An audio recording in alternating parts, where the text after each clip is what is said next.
Well, I guess that means that I'm up.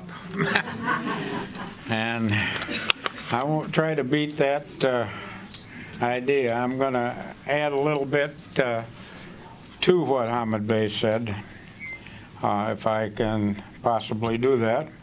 I wanted to first just give you my definition of the Holographic, and I looked it up in the dictionaries that we had at home, and which were quite old. And my idea of holographic was a bit different than what it said in the dictionary. So I want to first start out by telling you what I thought. Holographic, to me, you run a couple of laser beams on most everything that's out there, and it doesn't make any difference whether it's high, low, big, small, people, places, things, what have you. It all gives you back this pretty much the same image. So we're all made up of the same things.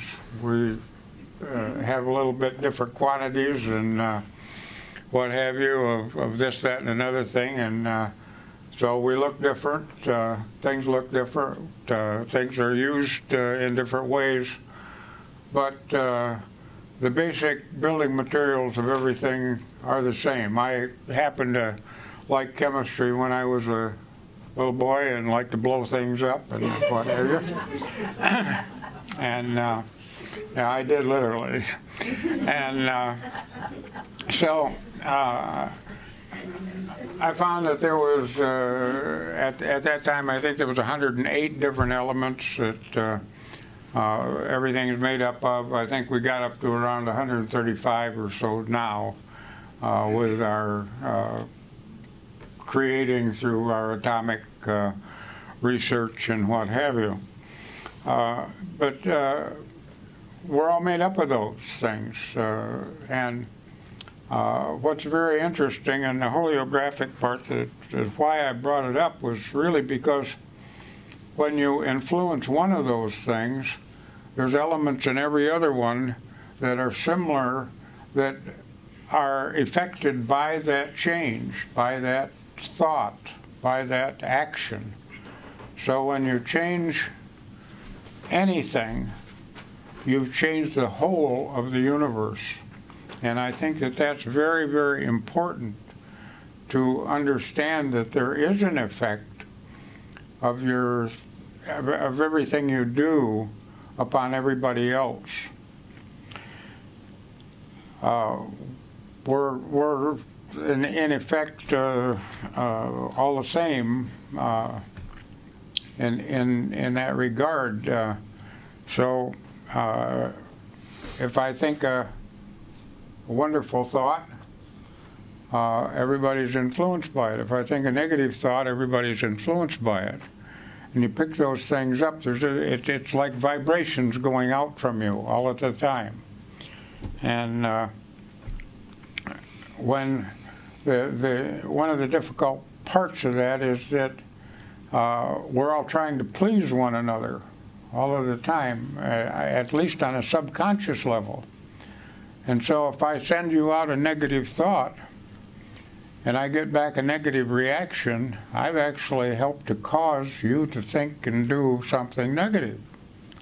So I think we have to be very, very careful in our thoughts and be more goal-oriented than we are, to understand that when we think a thought, if our goal is positive, if it's constructive, that's what we're going to get back. And if it's negative, we're going to get something back negative, because think of the golden rule, give unto others as you would have them give unto you. You could also say you're going to get back whatever you give to the other guy.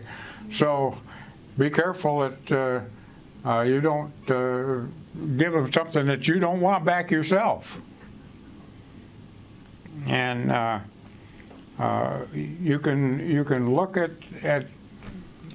think a little bit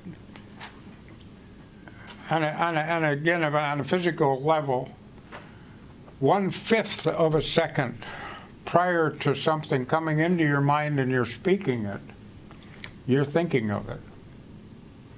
So it comes from the universe. And so you set that goal to think positive thoughts, constructive thoughts, thoughts that no matter who, what's going on, that you want results. You're gonna experience. Think of the fact that even though you're projecting it to somebody else, that you're going to be experiencing it yourself sometime in the future. So don't think as well as don't do things that you don't want to be part of, to experience yourself.